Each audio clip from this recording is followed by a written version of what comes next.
asalaamaaleykum maître Ba. waaleykum salaam wa rahmatullah. may fàttali ñi ñuy seetaan maître Khoureychi Ba avocat la boo xam ni moom yàgg na taxawu ñi nga xam ni dañu jóg pour xeexal Sénégal et da koy def ci ngir yàlla maître Khoureychi dossier Abdou Karim Gueye bi nga xam ni yow yaa ko yore fan la toll. jërëjëf Sadibou man maa ngi kontaan ci seen émission bi bon en même temps peut-être format bi xaw ma ndax yéen a ngi may dégg bu baax. man maa ngi lay dégg bu baax nous vous recevons 5 sur 5. alhamdulilah. bon li ma mën wax ci dossier wu Abdou Karim Gueye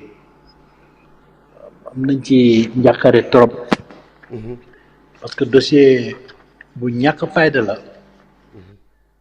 ñu def ko toute une montagne bi ñu koy àtte sax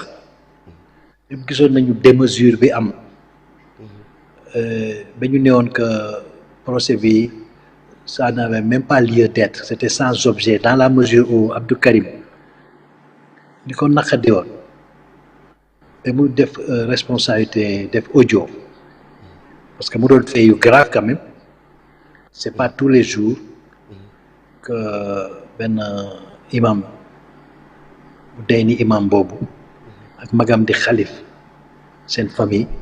di dem police ci dëkk ba benn ni Kaolack ak ñoom li ñuy représenté foofu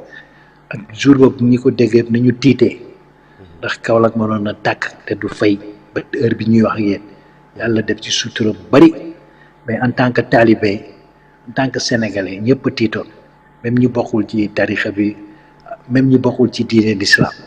te loolu yëpp fatu benn fonctionnaire la rek muy benn commissaire police te kooku policier yi nga ñuy waxtaanal hiérarchie beeg kilifa yi fonctionnaire yi ñëpp mettit lu loolu faute professionnel bu rëy a rëy la. kon maître da nga jàpp ni dafa am excès de zèle. kon da nga jàpp ni dafa am excès de zèle. excès de zèle bu doy waar bu jar tiit sax parce que nit ñi dañuy foyee bakkanu doomu aadama yi ba ci procès bi li excès de zèle dañ ko gis parce que procureur bi monté xale bu xarañ la bu yaru def na liggéeyam c'est normal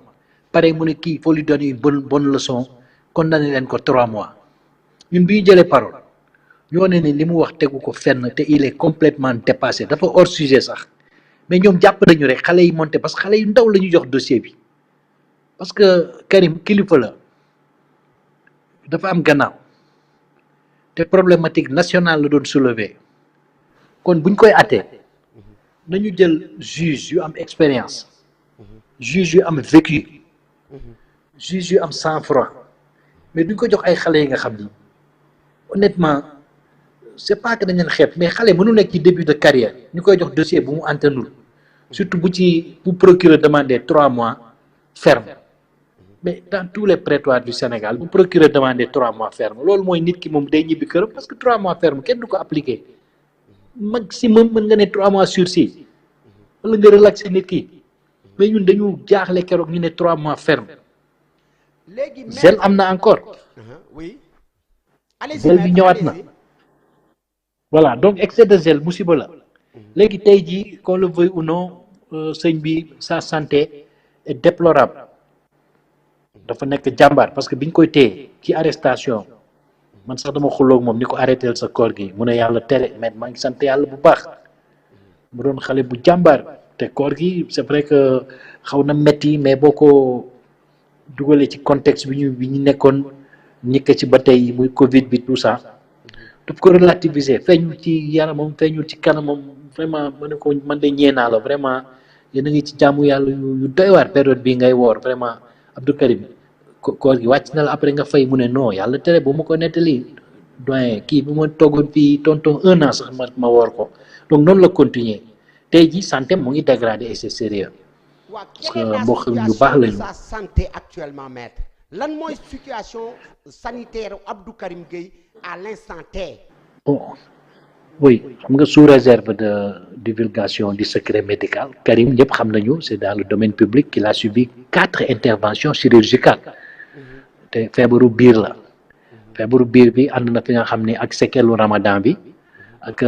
séquelu mais emprisonnement bi parce que son état de santé est manifestement incompatible avec le maintien en détention mooy li mu yëg ci yaramam àndul ak tëdd kaso ndax dafa war a jege médecin am jege centre de santé ak soins yi bon garab yi muy jël problème la déjà mu ngi koy jël peut-être mais toll na fi nga xam ni contexte bi sanitaire bi mu nekk administration pénitentiaire seen moyens ils sont très limités donc feebar bi temps yi c'est sur le plan psychologique surtout yëngal na ko te jarul négliger man mi wax ak yow nii jullit lañu borom kër lañu macha allah am nañu expérience ci àdduna waaye ay nit rek lañu dañuy tiit man feebar bi mu nekk nii mu nekkoon ci loxo médecin traitant man moo ma gënaloon bon am nañ ci yaakaar daal ni mbir mi autorité yi daañ ci def li war lu mu gën a gaaw mu génn dem faju parce que moment bi fu mu toll moom fi mu nekk baaxul daal oui excusez-moi ouais allo qu'est-ce qu'il est possible de faire pour génne Abdoul Karim Gueye ci kaso juridiquement parlant waaw juridiquement parlant xam nga moom situation am pour mu génn grâce c'est pas possible parce que bi ñu koy condamné c'était le 13 mai dañ ko condamné je me rappelle Korité bi le 24 mai la woon donc juste avant la Korité on a en personne le directeur des grâces wax ak moom suma rakk bu baax la d'ailleurs ci fan yooyu sax après Korité bi ñu defee dernière grâce bi lañ ko affecté léegi day dem au parquet général de Saint-Louis mu ne ñu vraiment naaj def li ma mën yëpp mais kañ lañ ko condamné ma ne ko 13 mai mu ne 13 mai 23 mai 22 mai su doon délai d'appel bi jeex na ñu dugal ko ci grâce bi mais mënuñu ko dugal ci grâce bi léegi li nga mën def kay mooy nga def appel ma ne ko appel def naa ko bu yàgg mu ne ma appel bi nga def noonu defal tout ñu def mise en état bu gaaw bu ñu yàlla dimbalee ñu mën ko moo mën am liberté provisoire ma ne ko waaw man maa ngi ci loolu ma accéléré loolu ci loolu laa nekk ba démb waxtu bi bu nu wax heure juma comme juma kenn dematul maa ngi ak PG procureur général cour d'appel sensibiliser ko ba muy kilifa bu baax bu nekk ci justice bi ci suuf mu ngi liggéey action yu concrète yu bëri en faveur de la libération à chaque fois bi amee ay conditions de détention yu xaw doy waar encouragé la ma ci loolu mais lundi daal bii di ñëw nii la ma woon piste bi nga xam ne yaakaar naa ne buñ ci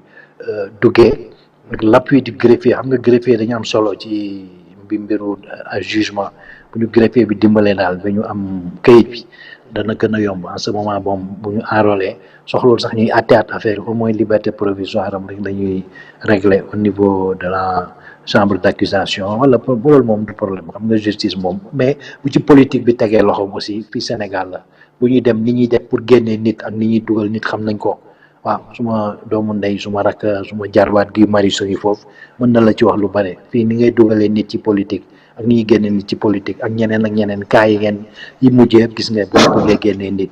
en tout cas ñu def lu ñu mën daal juridiquement loolu nit ki soo ko condamné day def appel su appel bi beneen juridiction mën na ko libérer comme beneen juridiction avant mu koy àttee ci libération bi mën na àtte ci liberté provisoire parce que nit fu mu toll tu es éligible à la liberté provisoire l'homme est né libre moo tax principe bi c'est la liberté nit saa yoo ko tëjee ci seconde bi am na juridiction bi nga xam war nga ko mën saisir pour ñu génne ko surtout buy compter. alors maître Khoureychi Ba ñu ngi lay gërëm di la sant ci éclaircissement yi ñu indil. donc foofu lañ toll. oui allô excusez-moi qualité bi waaw naam ñoo ko bokk jërëjëf ñoo ko bokk jërëjëf mon frère yàlla jàppale ñëpp vraiment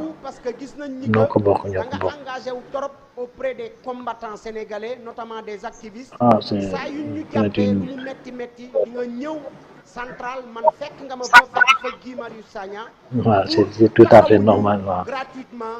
Sénégal loolu ñoo ko bokk loolu mission la ñoo ko bokk jërëjëf maa ngi leen di encourager ñëpp aussi jërëjëf. allo Guy Marius Sagna. Cheikh Sadibou. Guy Marius maa ngi lay nuyu di la. na ngeen def. waaw di la nuyu bëggee suñu jotaay bi tey di fàttali nit ñi rek que Guy Marius Sagna mi ngi bokk Frapp France dégage te li ñu jàppale Gueye ba léegi taxawaayam ñëpp gis nañ ko mi ngi ciy jóg mi ngi ciy xeex Alors Guy Marius Sagna, est-ce que yaakaaroon ni au-delà du combat juridique mené par l'avocat Maître Khoureyssi Ba jot na que les activistes finissent pour mener d'autres combats afin d'exiger la libération de notre camarade et frère Abdou Karim Gueye? Cheikh Sadibou maa ngi lay nuyu di nuyu mboolem soppe émission bu am solo bii nga xam ne ngay faral di animé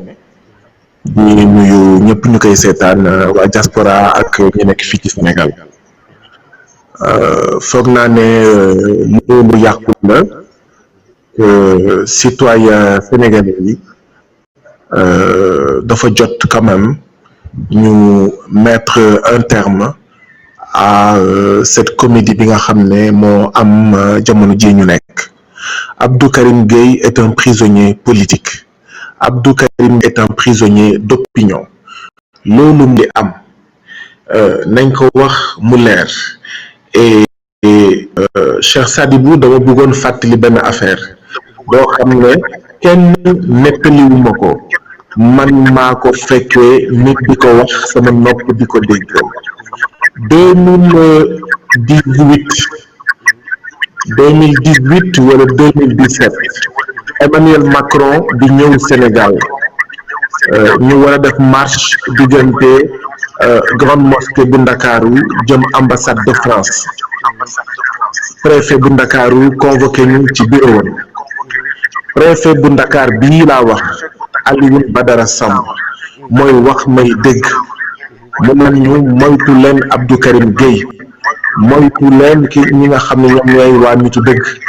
ñu ngi dugal seeni gémmiñ seeni làmmiñ ci ay dossiers yoo xam ne waruñu cee dugg xamuñu cee dara ay dossiers yu sensible la alors pour nit yi ñuy dégg xam li may wax Alioune Badara Samb préfet bu Ndakaaru toujours préfet il faisait allusion au dossier des Imam Ndaw waaw dossier Imam Ndaw ak ñëpp ñi nga xam ne ñoom lañu tuumaloon mbiru terrorisme mu ne ñu moytu leen Abdou Karim Gueye ñooñu bu ñu moytuwul sax jamono yii di ñëw waaw dina am lu métti lu dal seen kaw boobu laa génn bi ñu génnee laa woo Abdou Karim Gueye ma ne ko bu yóbboo ne ñun ñëpp ñu xam ne benn waa nitu dëgg des valeurs ay cible lañu ci président Macky Sall et que président Macky Sall lépp lu mu mun dina ko def ngir dal ci kaw waa nitu dëgg ngir dal ci kaw Abdou Karim Gueye waxoon naa leen ko les faits nous ont donné raison depuis lors Abdou Karim Gueye fu mu tourné président Macky Sall padd ko waa nitu dëgg des valeurs fu ñu tourné président Macky Sall padd leen tëj leen en réalité li préfet Ndakaaru waxoon dans son bureau man may dégg loolu la président Macky Sall di dérouler comme plan président Macky Sall dafa mere bu baax a baax waa nitu dëgg des valeurs rawatina Abdou Karim Gueye ndaxte bu ngeen fàttaliku woon ci affaire yi ñu accusé woon mbiru terrorisme boobu ñu wax si man nii di wax ak yéen waa FRAPP soobuñu si woon waa nitu dëgg des valeurs ñoo si soobu woon bu baax a baax et les éléments leur ont donné raison à l'époque c'est-à-dire que dossier sur le terrorisme boobu kenn ñemewoon si woon wax kenn mais nitu dëgg des valeurs en tête Abdou Karim Gueye ñoo ci duggoon loolu ba léegi dafa métti ki nga xam ne moom mooy président de la République Macky Sall métti li nga xam ne moom mooy les patrons du préfet de Dakar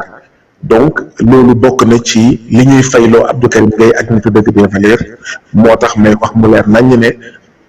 Abdou Karim Gueye est un prisonnier politique est un prisonnier d'opinion et prisonnier politique nag ak prisonnier d'opinion fu mu am bio ba ñu xam ne ñun ñëpp on est en sursis et donc les démocrates moo xam activistes yi nga tudd moo xam ñu dul activiste tous les démocrates de ce pays ñu nekk opposition ak ñu nekk au pouvoir parce que jàpp naa ne biir Benno Bokk Yaakaar biir APR am na ay démocrates waruñu toog seetaan li nga xam ne moom moo nekk en cours depuis plus d'un mois sur le cas de Abdou Karim Gueye di Abdou Karim Xrum Xax. waa léegi monsieur Guy Marius Sagna buñ la déggee da ngay confirmer ñun tuuti ñi amoon comme quoi nguuru Macky Sall activistes yi dañ koy déranger ndax bi ñu paree ci yow Guy Marius Sagna dañu jublu ci Abdou Karim Gueye léegi bu ñu paree ci Abdou Karim Gueye ci kan lañu nar a jublu est-ce que ñun dañoo war a toog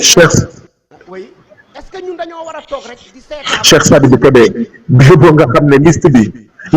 yow yëpp bi yóbboo Adja Samir Seck xam ne mu ngi ci bi yóbboo ñeneen ñëpp Thiat mu ngi ci Aliou Sané mu ngi ci Fadel mu ngi ci gis ngeen scandale yi nu mu bëree jamono ji ci réew mi bés bu nekk avant ay benn scandale nga doon am par léegi c'est un scandale d'accord chaque heure de scandale donc scandale yooyu fu mu nekk nii il faut qu'on se dise la vérité l'opposition est quasi inexistante quasi laa wax ñi fi ëpp ñu fi coow mooy ñi ñuy woowee activistes yi et donc il constitue un danger et une menace il se dit jamono ci d'accord Abdou Karim Gueye ak waa nitu dëgg des valeurs ñoo mën a yëngal réew mi jamono ji d'accord Thiat Fadel Barro Aliou Sané ak Y'en a marre ñoo mën a yëngal réew mi jamono ji ñoom Cheikh Sadibou Kébé ak alerte ak waa et cetera ñoo mën a yëngal réew mi lii mooy la situation moo tax nag bu yóbboo ñu xam ne ñun ñëpp suñu tur mu ngi ci benn short list suñu tur mu ngi ci benn liste rouge mais d'accord bés bu nekk nañu jël si soit les raisons et bu loolu mooy am solo parce que ne fii de tuutal lay nit ne lii moo tax ñu jàpp ko yomb na waaye il faut aller au-delà des prétextes fallacieux qui sont invoqués donc tous menacés nous sommes tous en sursis ba yow mii di présenter émission bu am solo bi bu yóbboo kon ñu xam ne si on veut arrêter ça il faut commencer à dire non sur le cas Abdou Karim Gueye Xurum Xax. waaw léegi kon Guy Marius Sagna bu la déggee ngay wax mooy FRAPP France dégage comme d'habitude nekk ngeen dans les dispositions pour ñu créer cadre unitaire pour ensemble ñu exiger la libération de Karim Gueye. lenn de xam naa ko dans les heures à venir aat li ñu bokk ak noo lank waaw dinañ poser un acte très clair sur cette question de Abdou Karim Gueye et sur d'autres dans les heures à venir waaw ndaxte li kenn mën ñaar wala ñett wala ñeent wala fukk ñoo ko dàkk dans les heures à venir aar li ñu bokk ak noo lank bi nga xam ne waa FRAPP ci lañ bokk waaw dinañ poser un acte boo xam ne ñëpp dinañ xam ne caaxaan faaxee waaw amatul ay état d'urgence amatul ay couvre-feu mënuñu nangu d'accord duñu confiner les agressions contre les libertés démocratiques ba pare nañu du ngeen marche du ngeen sitting du ngeen manifestation et interdiction de rassemblement donc dans les heures à venir je ne peux pas en dire plus pour l'instant aar li ñu bokk ak noo lank dinañ poser un acte boo xam ne ñëpp dinañ xam ne waaw bu président Macky Sall mënul siffler la fin de la récréation ñuy jàpp suñu ay mbokk di jàpp ay démocrates ak ay patriotes comme Abdou Karim Gueye siffler la fin de la récréation ñu waa aar li ñu bokk ak waa noo lank dinañ siffler la fin de la récréation ndaxte lu ëpp tuub